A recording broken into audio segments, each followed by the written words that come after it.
continuar hablando de lo que es la fe, o fortaleciéndonos en la fe, o fortaleciendo nuestra fe. ¿Cuánta necesidad hay de sostenernos en la fe? ¿Sí? ¿Usted no ve esa necesidad? ¿Usted no siente la carencia, la dificultad que tiene la iglesia o el cristiano de sostenerse en la fe? Necesitamos esa perseverancia. Estamos viviendo tiempos difíciles, tiempos complicados, hermanos. Bueno, todos los tiempos, desde el principio de la iglesia ha vivido esa dificultad, ¿sí? Ha sido perseguida, ha sido atacada. Entonces, nosotros debemos de mantenernos firmes. El problema le decía, y en la oración me venía este pensamiento: cuando nosotros que profesamos la fe o tener fe, somos de mal testimonio y predicamos erróneamente el evangelio, porque predicar no es dar un sermón, sino vivirlo. Entonces, cuando nosotros dicen, no, yo no sé predicar, no, usted debe saber vivir el evangelio. O sea, somos cartas abiertas, dice la palabra de Dios, y del cual la gente allá afuera nos lee el comportamiento, cómo vivimos, y entonces somos malos predicadores.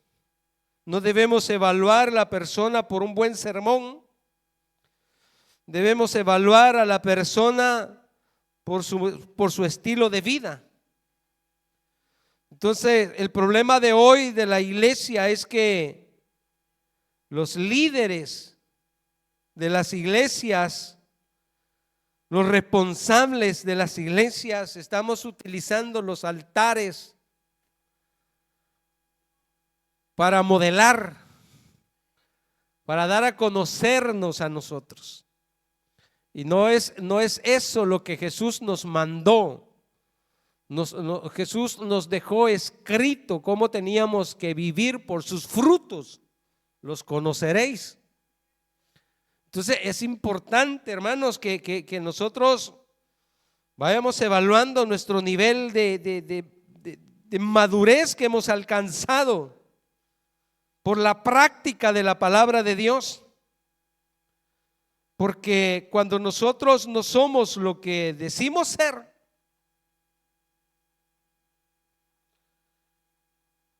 hacemos caer a personas, hermano. O sea,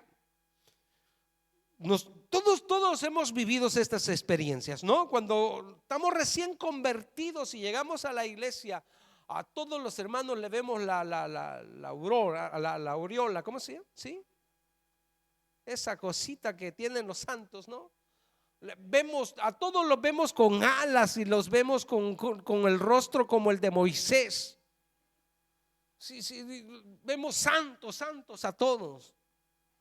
Pero luego, cuando comenzamos a convivir, a conocerlos, nos damos cuenta que les falta mucho conversión, hermanos. Todavía venimos arrastrando cosas del pasado, cosas culturales, cosas de carácter, y que creemos que nuestro carácter es el mejor y que así debe de ser, cuando no nos damos cuenta que el que tenemos que reflejar es el carácter de Cristo. Entonces, y a veces creemos ser maduros, y no hemos alcanzado esa madurez. No velamos porque el carácter nuestro sea aún todavía transformado, sino que creemos haber alcanzado el nivel que todos los demás están equivocados. Sí. Y entonces, ¿qué sucede, hermanos? Porque si yo considero que yo ya lo alcancé todo, y con mi manera yo lo que estoy haciendo es destruyendo al que viene atrás de mí, yo tengo un problema bien grave.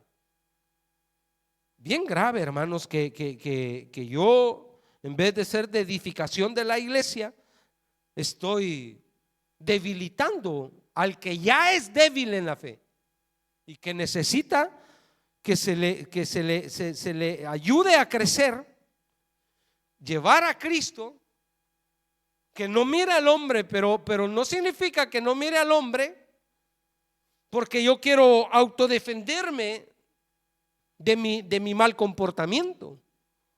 Porque Pablo fue claro y dijo: imitadme a mí como yo soy imitador de Cristo. Entonces hay una gran responsabilidad en nosotros el poder predicar de esta fe para fortalecer al débil en la fe, o hacer que crezca el débil en la fe sin mirar al hombre, aquel hombre que lo puede desviar, ¿verdad? Entonces,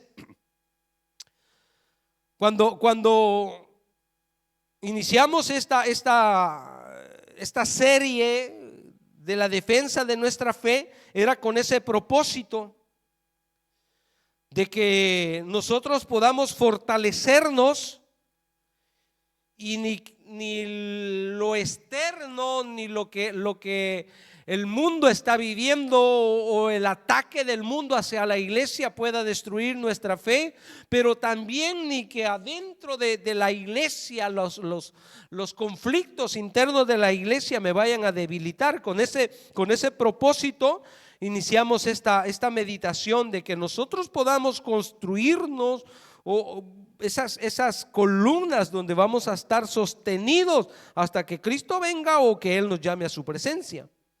Entonces la semana pasada estuvimos viendo, hermanos, cómo podemos fortalecer nuestra fe y cómo podemos enriquecer nuestra confianza en la palabra. Y este domingo también le hablaba, ¿no?, de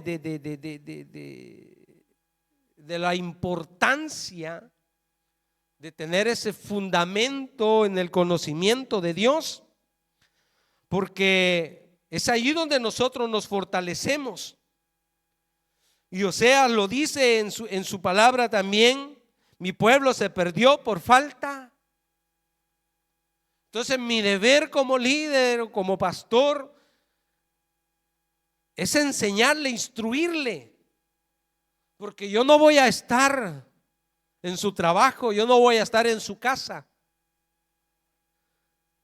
Yo le voy a dar el consejo para que usted pueda vivir con el consejo y ponerlo en práctica en los momentos difíciles. Entonces, mi pueblo se perdió por falta de conocimiento.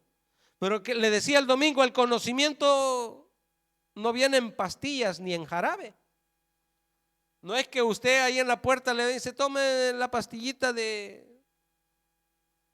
sabiduría, o tome acá la pastilla de la fe.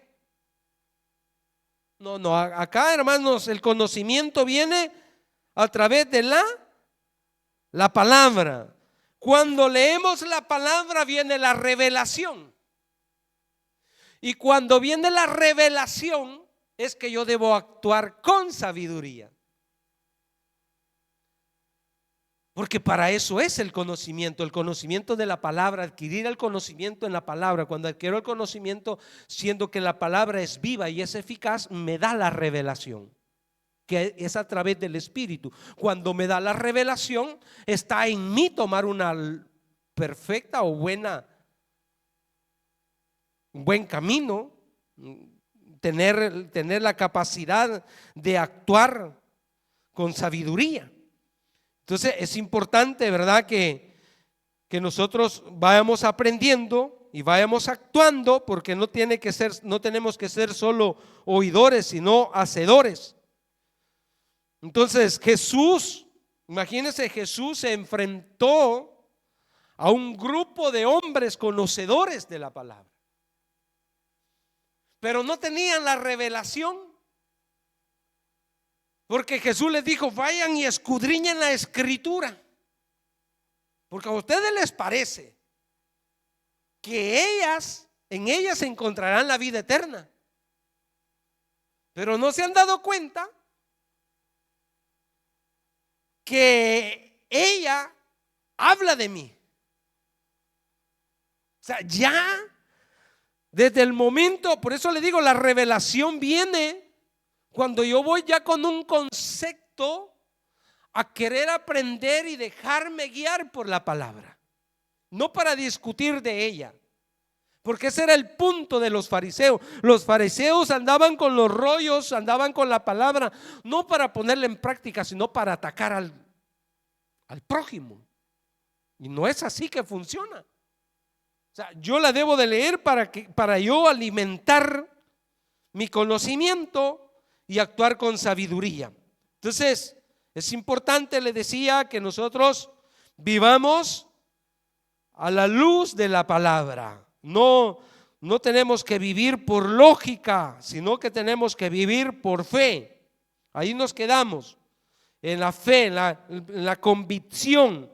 Vivimos por fe y no por vista. Esa es la convicción de nuestra fe. No se basa en lo que estamos viendo hoy, sino en lo que vamos a recibir en el porvenir. ¿Sí? O sea, mi meta es alcanzar la vida eterna. Allá. Ahora, diariamente yo tengo que ir alcanzando objetivos, alcanzando al punto de que yo no caiga hasta que alcance la meta.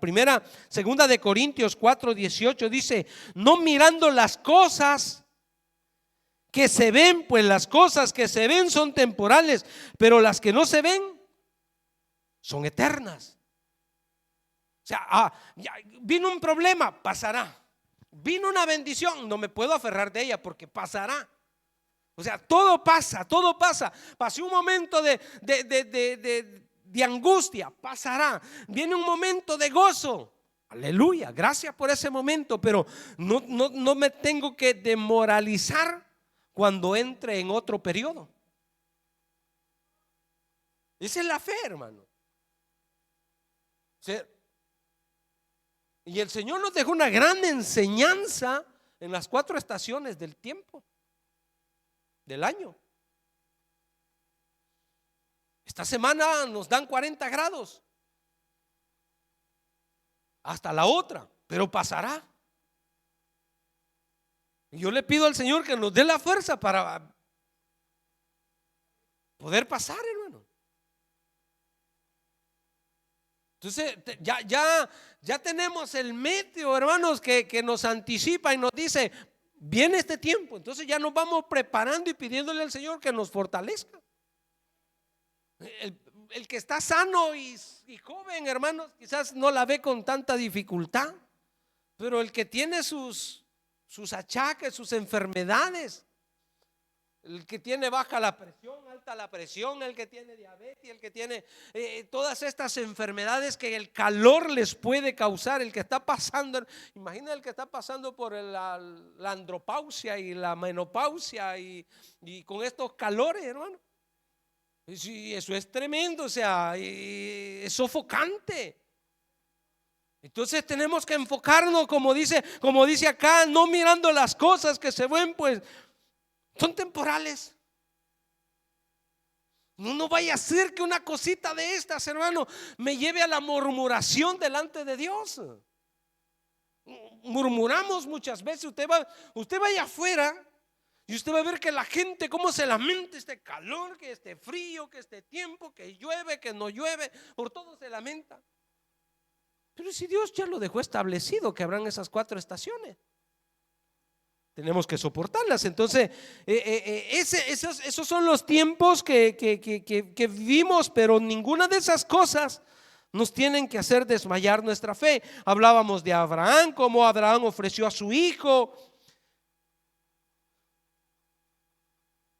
así como Abraham ofreció a su hijo, o lo iba a ofrecer, estaba tan convencido Abraham que lo iba a hacer, esperando en el Señor que se lo resucitara. La pregunta es, ¿era común resucitar en aquel tiempo? No. Entonces, esa era la fe de Abraham en Dios. Pero la fe de él se basaba ¿en qué?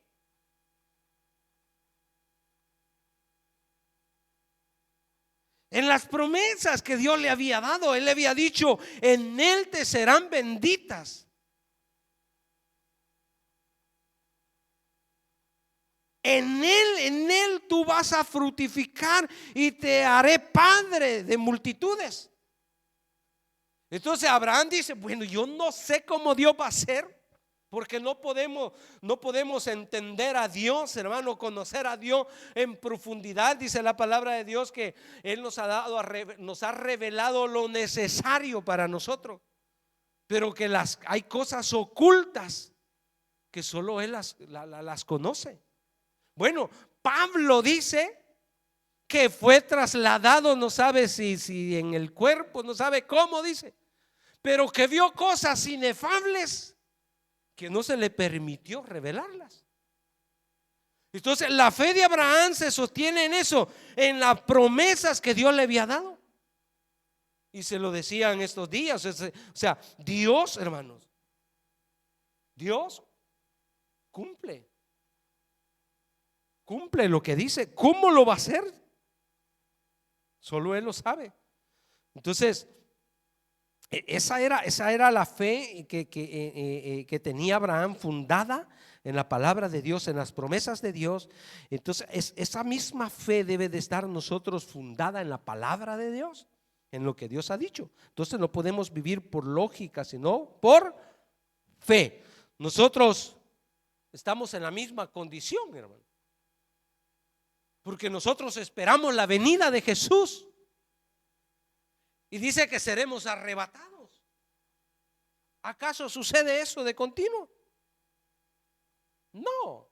Usted se lo va a decir a la gente allá afuera, y la gente allá afuera dice: ¿están locos? ¿Quién los va a arrebatar a ustedes? ¿Quién se los va a llevar? O sea, la gente no cree en lo que está escrito en la palabra de Dios, pero yo creo que si el Señor lo reveló y lo dio a conocer y lo estableció así, así lo va a hacer. Esa es nuestra fe. Entonces no podemos fluctuar, hermano, no podemos dudar de lo que Dios ya dijo. Él lo va a cumplir. Y se lo vengo diciendo, o sea, cuando nosotros vemos los héroes de la fe, ellos confiaron en la palabra establecida por Dios, escrita, dada a los hombres del antiguo tiempo, de las cosas por venir, aunque si no las obtuvieron, pero murieron confiadamente en que Dios lo iba a hacer. Aun cuando usted lee a Job, Job lo confiesa igualmente, que aún del polvo el Señor lo iba a levantar.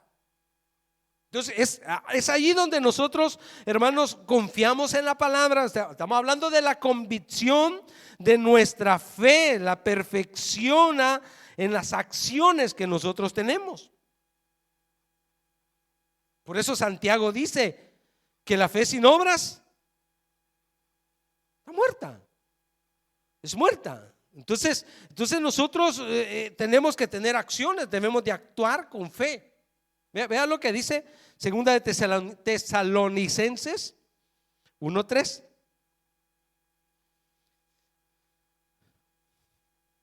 O sea, la convicción de nuestra fe se perfecciona en la acción. Segunda de Tesalonicenses 1:3, ¿qué dice?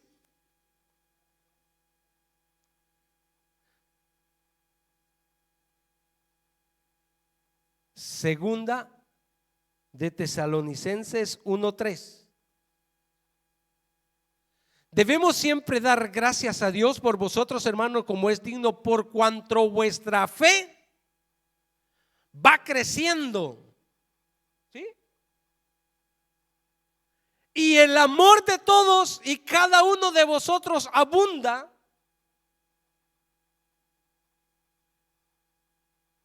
O sea, uno cuando llega a la iglesia, hermano, y van a pasar por la ofrenda, uno se agarra la bolsa así. Sí, ya me van a bolsear acá, dice. Dice, ya están pidiendo diezmo. Sí, ya me vieron la plata, dice. Y uno está así. Pero cuando ya uno va creciendo en la fe y va creyendo que Dios es el dador de la vida y que Él nos dio antes para que nosotros le podamos dar, entonces ya vamos soltando la mano y ya la vamos metiendo, ya vamos buscando el billetito más chiquitito para ir probando a Dios, ¿no? Y luego cuando damos el primer diezmo, hermano, ay, lo damos para probar a ver si va a funcionar. No vamos tan convencidos, ¿no? Pero acá dice, debemos siempre dar gracias a Dios por vosotros, hermanos, que es digno, por cuanto vuestra fe va creciendo y el amor de todos y cada uno de vosotros abunda para con los demás. Y ya usted se va a ir por la cafetería, ¿no? Te invito a una inca, te invito a un sándwich, porque usted sabe que así como da, así recibe. Esas son acciones de fe. En estos pequeños detalles Dios se glorifica. Y hermanos, eso es lindo cuando nosotros vamos entendiendo que dando es como Dios nos bendice. No solo recibimos económicamente, Dios reprende al devorador, reprende la enfermedad, reprende tantas cosas, hermanos, en nuestra vida, y comenzamos a vivir una vida más pasible, más tranquila en Dios. Y ya todo ese ambiente en nuestras vidas va cambiando. Entonces esas acciones son las que demuestran que vivimos por fe. Porque, hermanos, le dije al principio de este tema que Pedro va a hablar de fe cuando su fe había sido probada en diferentes circunstancias. Entonces nosotros igualmente tenemos que pasar esos procesos de aprendizaje hasta que llegamos a ser hombres que accionamos, hombres que actuamos. Usted ha tenido experiencias, me imagino, acciones de fe. No quizás como aquellos 3 jóvenes que entraron al horno de fuego, ¿no? Pero usted cree que aquellos 3 jóvenes que entraron al horno de fuego llevaban una gran convicción para morir, porque iban convencidos que iban a morir, ¿eh? Y sepa, oh rey, que si morimos, morimos. Eso puede pasar. O sea, ellos estaban conscientes que podían morir, pero también confiaban en el Dios poderoso. La pregunta que le quiero hacer es: ¿usted cree que esos jóvenes cuando salieron del horno salieron con dudas? ¿Usted cree que esos hombres podían hablar de la fe en Dios?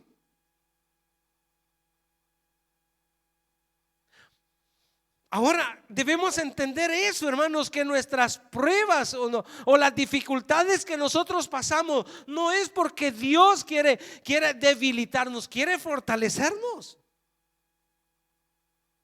Mire, vamos a pasar situaciones en la vida, vamos a pasar momentos críticos que nosotros podemos decir: ¿para qué sirvió eso? Pero el día de mañana, en el pasar del tiempo, usted se va a encontrar con una persona angustiada, desesperada, viviendo la misma situación que usted vivió. Y Dios se la puso en el camino para decirle: mira, Dios a mí me sacó de esa misma situación. Entonces ahí fortalecemos con nuestra fe a los demás. Así es que la fe, hermanos, es confianza en Cristo Jesús. La fe es confianza en Cristo Jesús.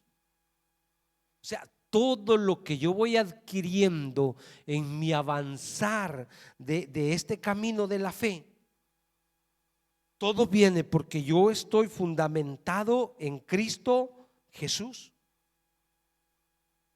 En Él descansa, o en Él está fundada mi fe. Él es el autor y consumador de la fe. Eso dice Hebreos capítulo 12, versículo 1 y 2. ¿No dice así? Puesto los ojos. Hebreos 12, 1 y 2.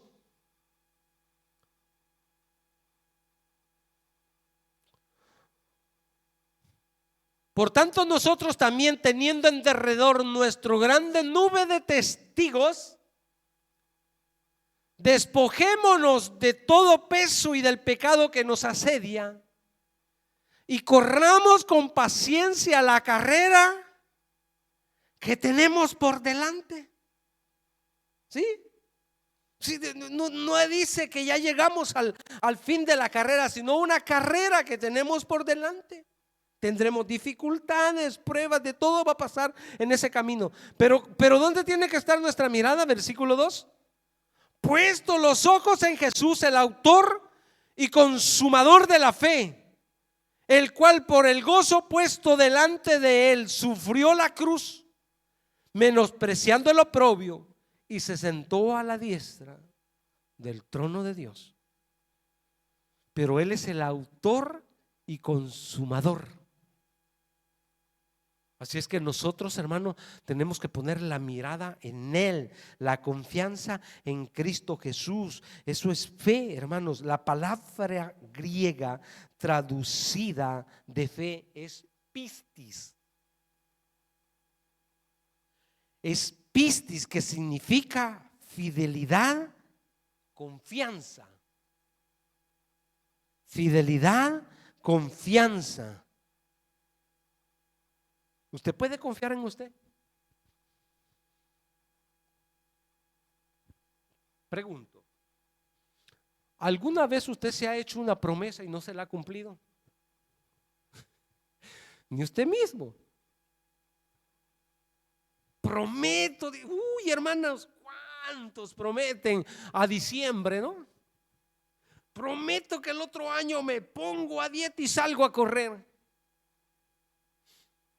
Voy a rebajar 10 kilos en el año, kilo por mes, dice. Y usted va a ver todas esas palestras llenas en enero. Vaya a ver ahorita, unos 4 gatos hay ahí. Porque la gente desmaya, no mantiene las promesas. Entonces yo no puedo confiar ni en mí mismo. Tengo que poner la confianza en Cristo Jesús. Él es el autor y consumador. Su palabra es fiel. Entonces, por eso dice fidelidad y confianza. Él prometió, hermanos, si no va a cumplir, imposible. Entonces, pistis no es un acto mental. Sí, tengo fe, sí, yo creo. No, eso, hermanos, es mente positiva que le meten a uno. Pero pistis, vuelvo y le repito, es confianza depositada en el acto realizado por Cristo, cumpliendo así los requisitos para que nosotros podamos alcanzar el favor de Dios.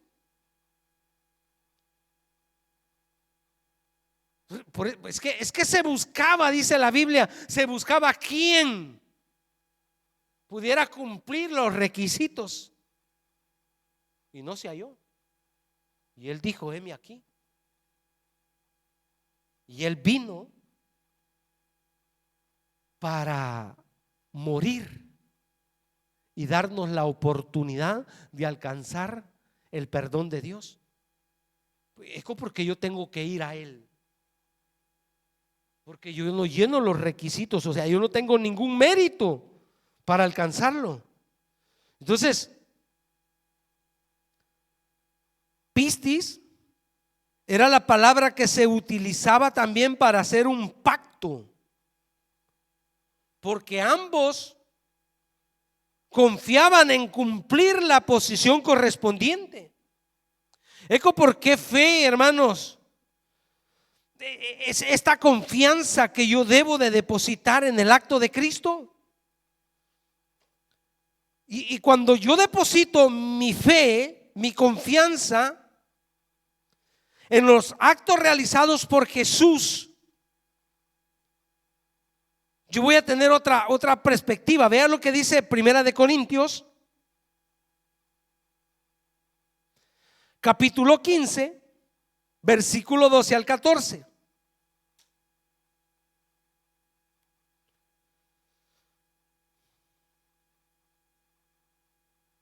Primera de Corintios,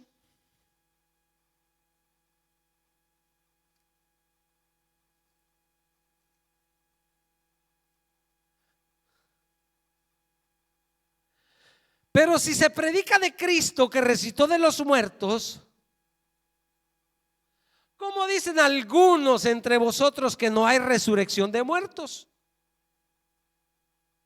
Porque si no hay resurrección de muertos, tampoco Cristo resucitó. 14. Y si Cristo no resucitó, vana es entonces nuestra predicación, vana es también.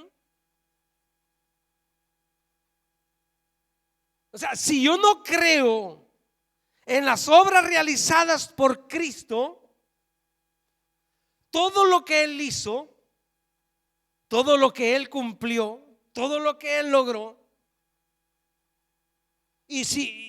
ahora, Pablo viene hablando desde el versículo 1 de la predicación del evangelio, de la autoridad delegada por Cristo, pero que tenían un fundamento, y es la resurrección de Cristo. Estos actos realizados por Jesús fueron vistos. Si usted lee, hermanos, le dije, ahí lo tenemos, ¿verdad?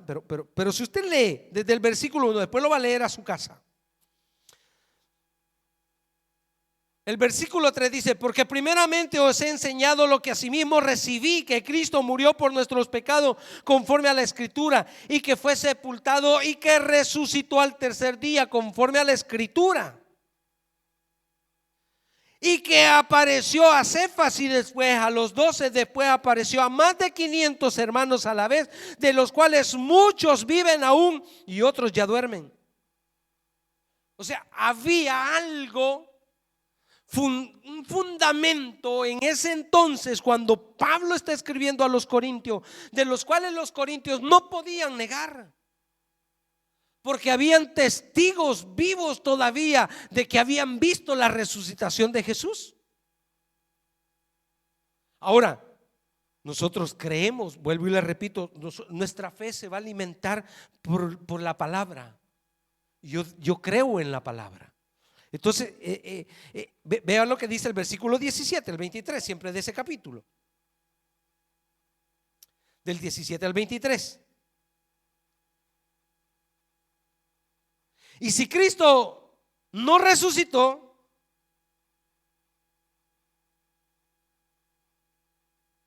vuestra fe es vana, aún estáis en vuestros pecados. ¿Por qué? Porque si, en la muerte, en el derramamiento de sangre y en la resurrección de Cristo se completa el sacrificio ofrecido por Cristo y la salvación del ser humano, del creyente. Pero si eso no sucedió, nosotros seguimos en pecado. No hay limpieza, no hay pureza de pecado. Entonces dice: vana es vuestra fe, aún estáis en vuestros pecados. Entonces también los que durmieron en Cristo perecieron. Si en esta vida solamente esperamos en Cristo, ¿qué dice? somos los más dignos de conmiseración de todos los hombres. Entonces el mundo tiene razón y dice: esos están engañados, pobrecitos, viven conforme a la Biblia, y la Biblia no es verdad, porque así dice el mundo. Así viven las personas sin Cristo. Pero veamos que sigue diciendo Pablo, porque él está haciendo esta conjugación para hacerlos entender a los corintios. Entonces dice: somos dignos de conmiseración de todos los hombres, mas ahora Cristo ha resucitado de los muertos, primicia de los que durmieron es hecho.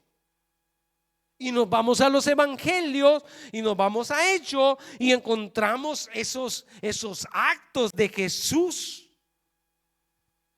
que testificaron de su resurrección. Entonces dice: porque por cuanto la muerte entró por un hombre, también por un hombre la resurrección de los muertos.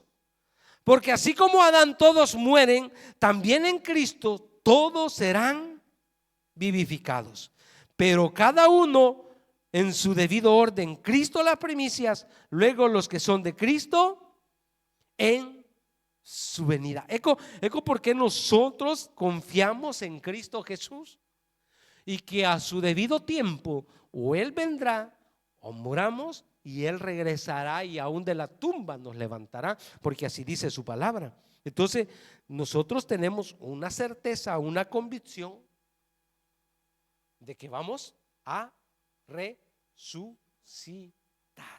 ¿Para qué?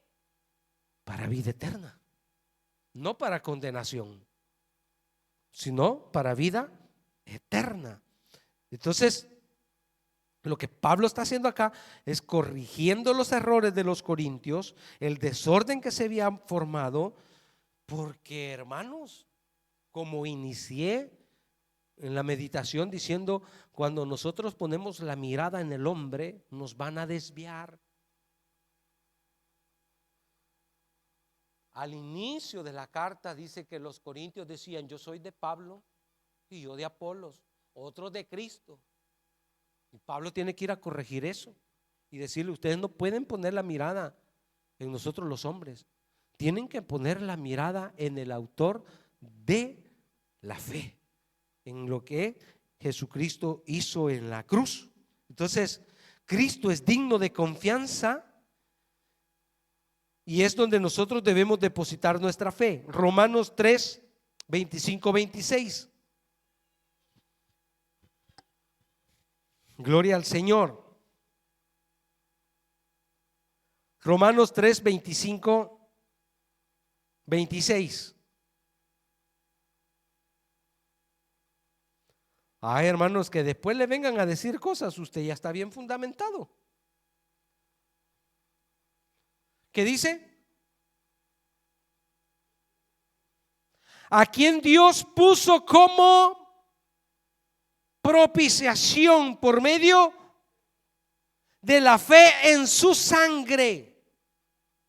¿Qué significa propiciación, hermanos?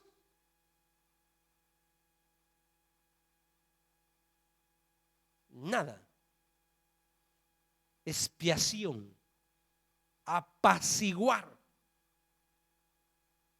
Eso significa propiciación, expiar.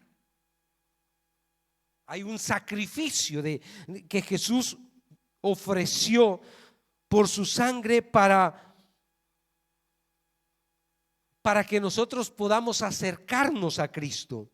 Él expió, por eso dice: a quien Dios puso como propiciación por medio de la fe en su sangre, para manifestar su justicia a causa de haber pasado por alto en su paciencia los pecados. O sea, apaciguar, expiar.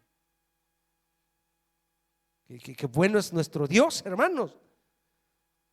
El sacrificio ofrecido por Jesús cumplió los requisitos demandados por Dios, a fin de que nosotros podamos acercarnos, podamos llegar a Dios.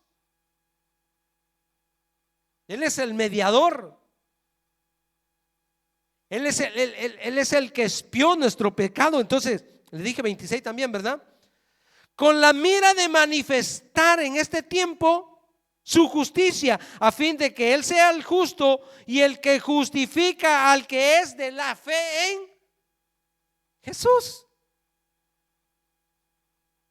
Al que es de la fe en Jesús. Ahora, si puedo acercarme a Dios a través del sacrificio. O sea, nosotros nos acercamos a Dios a través de Cristo y Dios se acerca a nosotros a través del sacrificio de Cristo. O sea, hubo reconcilio, hubo perdón de pecados. Entonces, ¿por qué nosotros debemos de depositar toda nuestra confianza en Cristo Jesús? Hay que entender esto, hermano. O sea, hay niveles jerárquicos de los cuales nosotros podemos respetar. Por eso es que es importante cuando nosotros oramos, y Jesús dejó establecido esas cláusulas: y todo lo que pidieres al Padre en mi nombre, lo recibiréis. Porque nadie viene al Padre si no es por mí.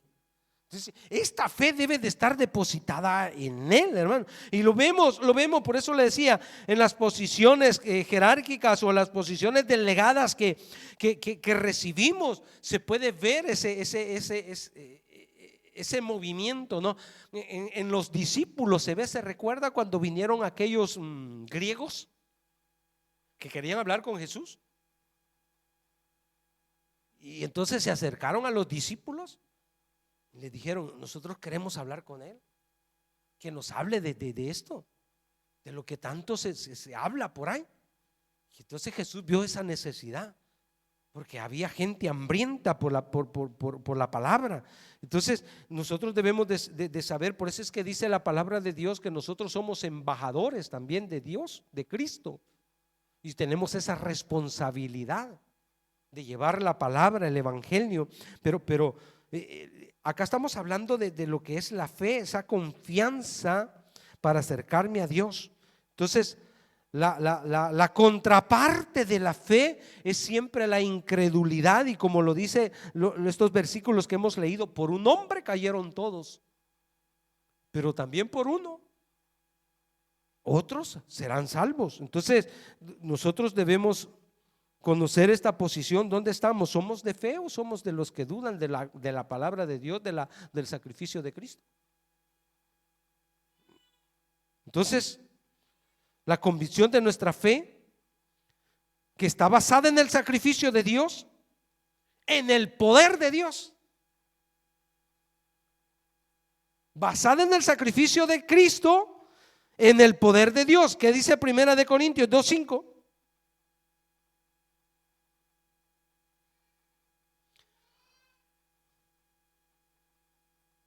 Primera de Corintios 2:5. Ya se nos fue otra vez el tiempo, pero vamos avanzando, hermano, vamos avanzando. ¿Qué dice?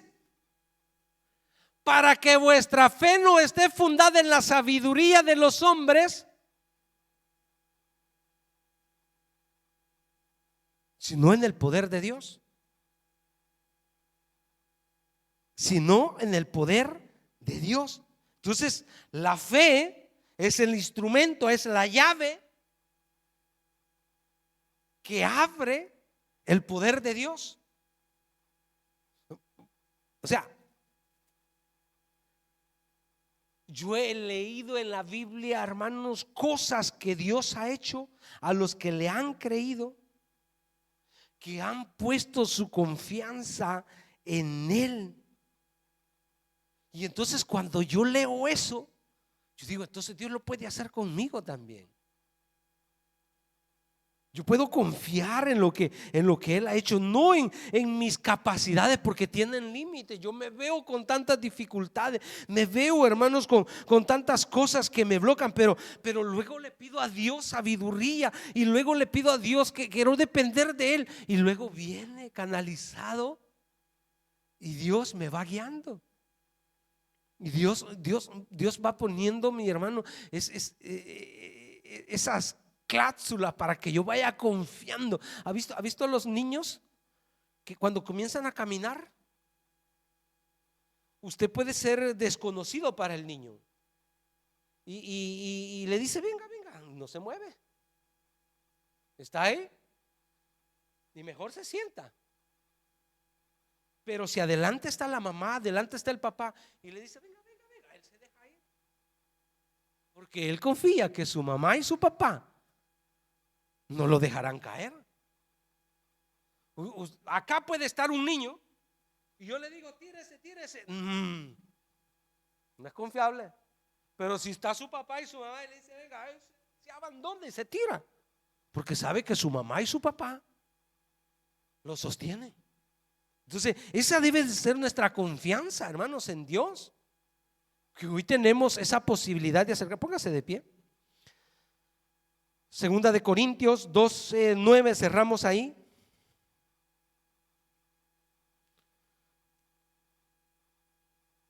Cerramos ahí.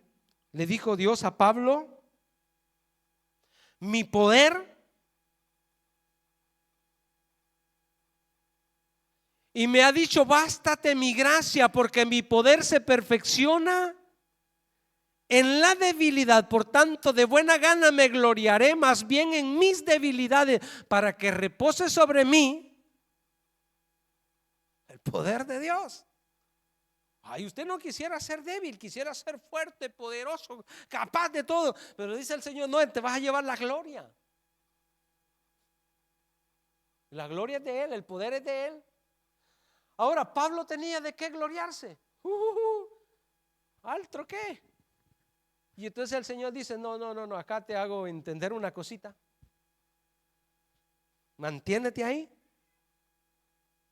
porque en tu debilidad yo me voy a glorificar.